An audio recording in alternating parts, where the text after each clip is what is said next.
Auzubillahiminash-shaytanir-rajim. Bismillahir-rahmanir-rahim. Dear students, Assalamu alaikum. Welcome to our next session on the poem Daddy by Sylvia PLATH.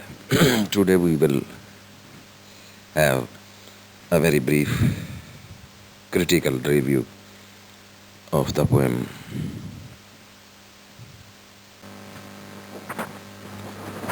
Dear students, Daddy as a poem is surely an exposure of the inner self of the poetess. It is an autobiographical poem that has got everything personal and private in it. But apart from being a personal and private poem relating to the very self of the poetess herself, it is also a poem of impersonal emotions. It is also the voice of the women folk against the high handedness of the supposedly men folk. Again, it is a poem that is based on the cry of a woman against the suppression, the oppression, the violence she faces as a member of female community in this modern world. Then again, the poem has got the theme of war, crime, dangers of war, fears of destruction, and so many other larger things other than the personal influence of the poetess, especially the categorization between the high ups and the lower ones, the weak and the strong, the comparison between the sturdy and the meek, the comparison between the Germans, the snobbish German race, and the killing of the Jews, and again the hints on the Holocaust, especially the naming of the concentration camps, the killing machines, the crushing atmosphere all around in shape of World War II, gloomy, murky atmosphere of Second World War. It makes the poem a larger canvas to be looked at from a broader perspective. Then again, there are some other hints as well. There is a hint of a search that is going on continuously with the poetess, and that search is the discovery of her soul, the discovery of her identity, the discovery of her recognition as a human being, and she is lurking after it. She is just running after it to find out who she is, what is the purpose of her living, what is the basis of her livelihood in this world.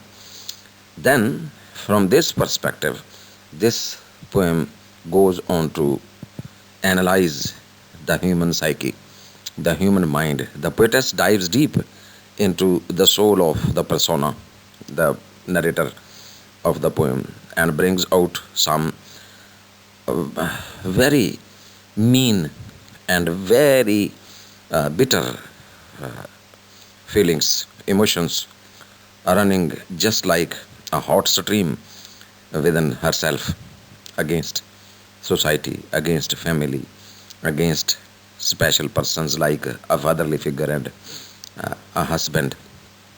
Then again, from another perspective, from another angle, you may look at the poem as a simple rhyme of children trying to frighten the whole world with the idea of a death train journey and so on, fearful atmosphere, and everything that is agonizing, freakish type of things. Dear students, as we have gone through the text and we have noted that the attitude and the tone of the poem is very bitter, more than bitter, and the language used, especially in the last stanzas is out of the civilized world, calling a father a bastard, a devil, and like that. You may say that the poetess crosses the cultural boundaries here just to show up that she is too much angry, anguished, resented against the father persona in her life. That is what makes the poem a very complicated reading when we go through all this stuff we have just discussed. This poem, now coming on to a very short and brief critical review of the poem to make it much more clearer in your minds from examination point of view, let's have a look at some of the main points, main hints of the poem from a critical angle. This poem is a very strong expression of resentment against the male domination of women and also the violence of all kinds for which man is supposed to be responsible.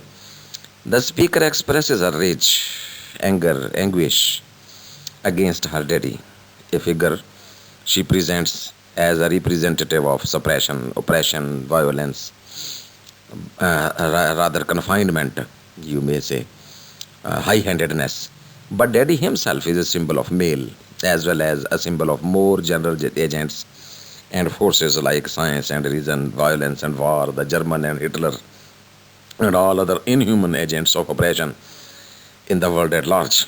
The speaker is also a symbol of female and the creative force, the restraints on creative force, humility, love, and humanity in general. These comparisons, which are very much apparent in the poem, openly debated metaphors, similes, comparisons, contrasts, make the reading an interesting, worthwhile, disturbing, emulating type of reading rather for the readers. Dear students, as we have just discussed that this poem can also be analyzed from a psychological point of view. It is rather the stream of consciousness technique that the poetess has exploited here. She has dived deep into the very soul of that narrator, the girl presenting her father as a villain. It is the outpour of a neurotic anger, that is to say, in terms of psychology, through the channel of creative art or poetry. The suppressed feelings are being expressed through the channel of creative art, that is poetry. It is a kind of therapy. The poem is also significant for its assonances, allusions, and images, though it is slightly autobiographical, rather very much autobiographical. The poem must be interpreted symbolically, metaphorically, and psychologically without limiting it to the life of the poetess and experiences and feelings and emotions only. So we can say that, very sorry, dear students. So we can say that this poem is a psychoanalysis of the poet's soul and mind. The poet dives deep into the inner self of the poetess to bring out the hidden emotions, passions, feelings, and everything, the inner workings of our soul are brought to light through different images, through different descriptions, through different type of dialogue between father and girl. The poem begins with the angry attack by the girl on her daddy. You black shoe, I have had to kill you. The name calling continues. This is name calling. Very abusive language. Very obdurate, stubborn type of language. Daddy is a ghostly statue. Hasil, a German, Hitler himself, a man crushing type of engine, a tank driver, Panazor, a swastika symbol of the Nazis, and a devil a hunting ghost and a vampire and so on, and but not so on, a bastard in the end. That is much more than he deserves. And the speaker has lived for 30 years under this scenario, poor and white, restrained and compelled to live a life of restraint and prison, as in the Nazi concentration camps of the Second World War. The comparison between her house and the Nazi concentration camps is very much apparently clear from the very surface of the poem.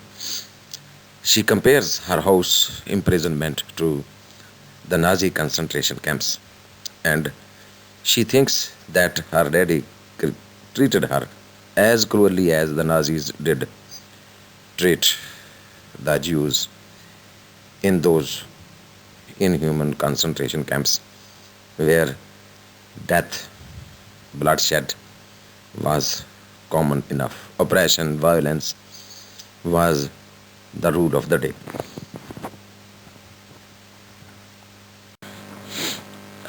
Dear students, in this very atmosphere of suppression, depression, frustration, the poetess feels suffocated. She is not able to breathe or express her pain. Rather, her tongue is stuck in her jaws or in the bare bell wires. She is also always scared of daddy or the German images of terror, fear, violence. She feels like a Jew herself, rather. She feels she is crushed under the roller, under the heavy tanks, as the Polish people were killed by the Germans in the Second World War. She assimilates with those people being crushed by Hitler and his army. Again, German language as a symbol of suppression, violence, high handedness is also the cause of her fear, is also frightening for her. That is surely obscene and vogue for her. She remembers the concentration camps like Dachau, Auschwitz, and Belsen, where thousands of Jews were tortured and killed mercilessly by the German forces. She feels she is a descendant of a gypsy ancestress, ancient mother from Polish origin. She is afraid of the neat mustaches like that of Hitler and the Aryan eyes of her father. These are the physical similarities that she brings out, resemblances she brings out between her father and Hitler and other German soldiers. Symbol of high handedness, torture, fear. The image of a boot in the face comes to her troubled mind. She thinks her daddy had a brutish, barbaric, black heart. Dear students, through different images, she goes from this image to that image, wavering and lightning and moving very quickly, just tormenting. These images are tormenting her soul. She remembers the image of a strict teacher standing near the blackboard, which is also her father's image when she looks at the picture of her father found somewhere in the shelf of hers. She was 10 when he died. In actual life, she was only 8. There is a manipulation, there is some kind of exaggeration. She has a poetic exaggeration, you may say. But she wanted to kill him again and throw him out of her mind.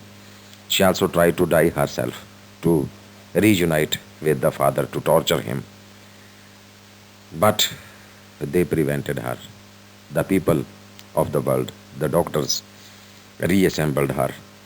Then she made an effigy or model of her dead father and killed it many times, tortured it just like a voodoo doll. She had killed him and his vampire that drank her blood for 7 years. Surely Ted Hughes in this case. She claims that all the villagers also hated and still hate him, so he can go back and die forever. She calls him a bastard in the end. Dear students, as readers, we feel that the extremity of anger in this poem is not justifiable as something possible with the normal person in real life. We should understand that this is partly due to the neurosis that Plath was actually suffering from. She was not a normal human being, you know very well. After her second suicide attempt, she went uh, to the borders of some psychopath neurosis. Besides, it is essential to understand from the psychoanalytical point of view, the poem does not literally express reality alone. It is the relieving anger and frustration and an alternative outlet of the neurotic energy in the form of poetic expression. You may call it a catharsis, the catharsis of the classic tragedies we find in.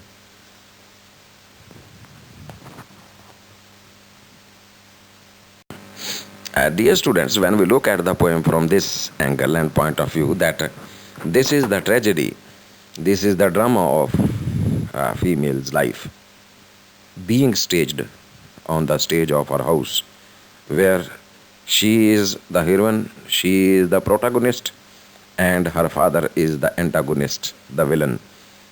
So we can say that all these expressions are the tragic utterances of the protagonist, and this is the catharsis, the anger, the anguish, which is the hallmark of a tragic drama. So, the poem can be labeled as a tragedy in brief, a full tragedy in brief. Rather, it is modeled on the classical Greek tragedies. Furthermore, it is necessary to understand the anger as being directed against the general forces of inhumanity, violence, and destruction, only symbolized by Diddy. In fact, Plath's father loved her very much when she was a child, before he died, when she was only 8 years old.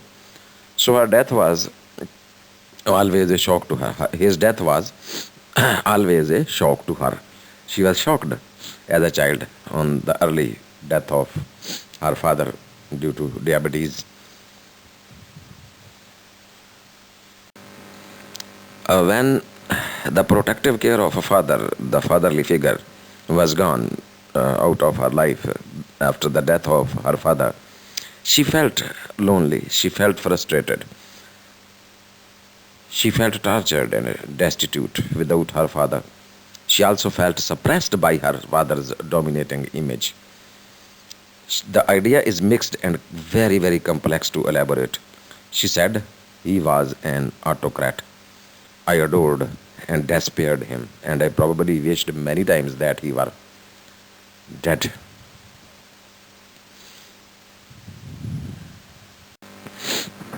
Dear students, surely, absolutely, the poem goes beyond, very far from the father daughter conflict if we go through it with a close reading perspective. By a process of association and surrealism, the protest moves from father to Hitler and then to inhumanity and oppression in general found in the world. This is the oppression against human race in general and the women folk in particular. Sylvia Plath also said that the personal experience is very important, but I believe that is poetry should be relevant to larger things such as Hiroshima and Dachau and so on. It is the representation of the pains and sufferings of humanity in the larger context. Thus, the poem becomes very much greater content of a voice of humanity against cruelty, injustice, killing, murder, bloodshed, wars in the world.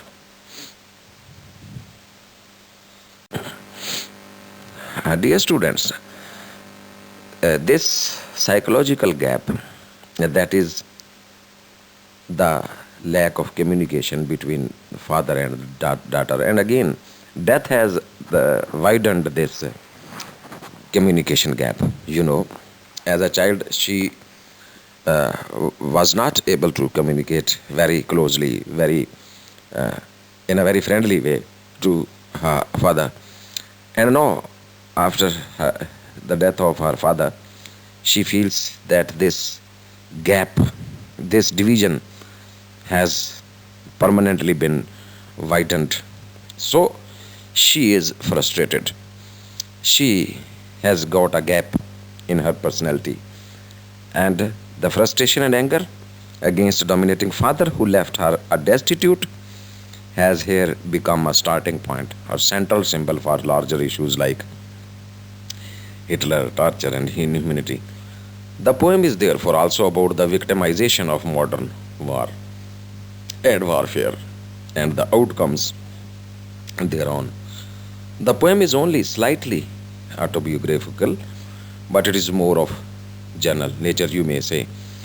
However, we must accept that there is very much personal material has been exploited to expose the general issues facing the humanity.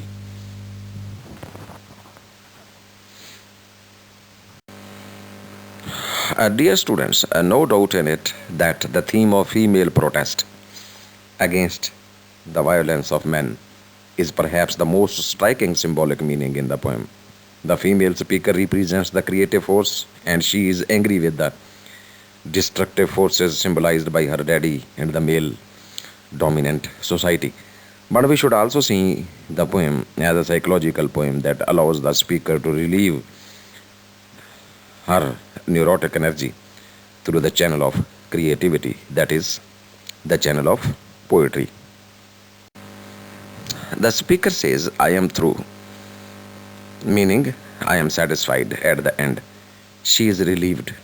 That is the tragic catharsis provided at the end of a tragedy. The allusions of the Second World War are all real, taken from real life. She was a witness herself to the havocs of war.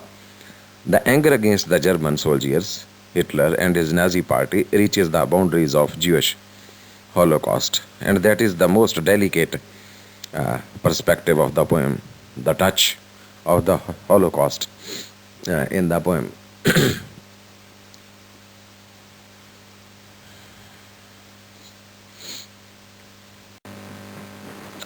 Dear students, before leaving today's session, it is again pertinent to note that the poem is not only the expression of a poet's inner self, a personal and private life, a description and exposure of the personal and the private, but also it is a notebook. It is a history of the suffering humanity at large. The poetess speaks against the bloodshed, the war crimes, and other violence, terror, fear, against the inhuman killing of human beings by the high handedness of the strong forces found in the world, crushing human beings for nothing, just for the sake of expanding their empires, making human beings slaves, killing them at their own free will. So, from this larger perspective, we may take this poem as a spokesperson of the weaker humanity at large. Then again, the other aspect of the poem is Also very clear that it is a feminist poem presented through confessional poetry, the protest of women folk against the men folk in general. Thank you very much, dear students, for participating in today's session. Although it was a very brief session, but I hope that it will clear many of your ideas about the poem itself after its textual reading. Thank you very much again. See you soon, inshallah, in our next meeting. Till then, it is Allah Hafiz and goodbye from my side.